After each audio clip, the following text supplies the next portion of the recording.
Eisenhower was among the least experienced politicians ever to be president. Remember, his background is entirely military. But he's also one of the most popular. And his time as president is frequently thought of in American history as a golden era.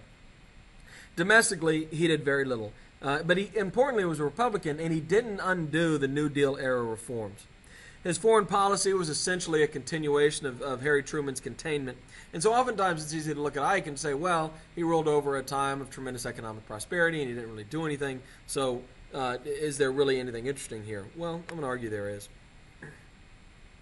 Ike did what all Republicans do. He staffed his White House with businessmen. Businessmen had accepted the welfare state by now and were no longer really pushing back that hard against it. In fact, many of them saw a benefit to them in it because if people were making, if they had more money in their pocket, regardless of whether they got it from the government or somewhere else, they could buy more stuff from businesses. The Secretary of Defense, GM President Charles Wilson, would famously say, he told the Senate there was no conflict between the interests of the government and the interest of business, and he would say what was good for our country was good for General Motors and vice versa. This idea that government and business interests are pointed in the same direction. Eisenhower supported private, not public, control of natural resources. He lowered the farm subsidy that we are still paying the farmers to not grow stuff. He removed wage and price controls in many areas. He rejected a single-payer health care plan, and he cut the budget, and we ended up with a $1 billion surplus in 1960. We actually balanced the budget and then ended up with a little bit of extra money. Ike fought against conservatives to save the New Deal state, though. He extended Social Security to 10 million more Americans. He extended unemployment benefits to 4 million more. The minimum wage rose under Ike from 75 cents an hour to $1 an hour, or to put it in 2012 dollars, $6.32 to $8.43. Maybe his most significant domestic accomplishment was the Federal Highway Act of 1956. America spent $25 billion over 10 years to create 40,000 miles of interstate highways. Certainly if you're in America, you've driven on interstate highways plenty of times. There's one right by my school here. It was the largest public works project in U.S. history. It was paid for with a tax on gasoline, automobiles, and tires. When Ike went to run for re-election, he suffered from a heart attack, but this did not stop him from crushing Adlai Stevenson again. He had run against him in 1952 and easily winning the election. The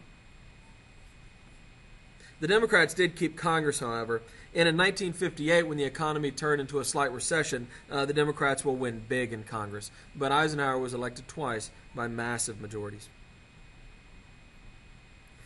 Eisenhower had avoided the Red Scare, but by 1954 it had begun to fade anyway. That intensity just wasn't there. McCarthy by now has turned his attention to the Army. Eisenhower organizes a special committee in Congress to investigate the Army. And for the first time ever, McCarthy's hearings will be televised so all of America can see what McCarthy does and what his tactics are. These McCarthy hearings, where he goes after the Army, will be the first ever televised congressional event. And it's a national sensation. A lot of people watch. And what people see is that McCarthy has no evidence that he's a bully. And of course, now he's going after heroes. It wasn't that long ago that our military had won World War II, after all. His logic made no sense whatsoever, and he kind of came across as an idiot, incidentally, a drunken idiot. And after this moment particularly, McCarthy comes to be seen as a villain and a buffoon. Let us not assassinate this lad further, Senator. Look, you've done enough. Have you no sense of decency, sir? At long last, have you left no sense of decency?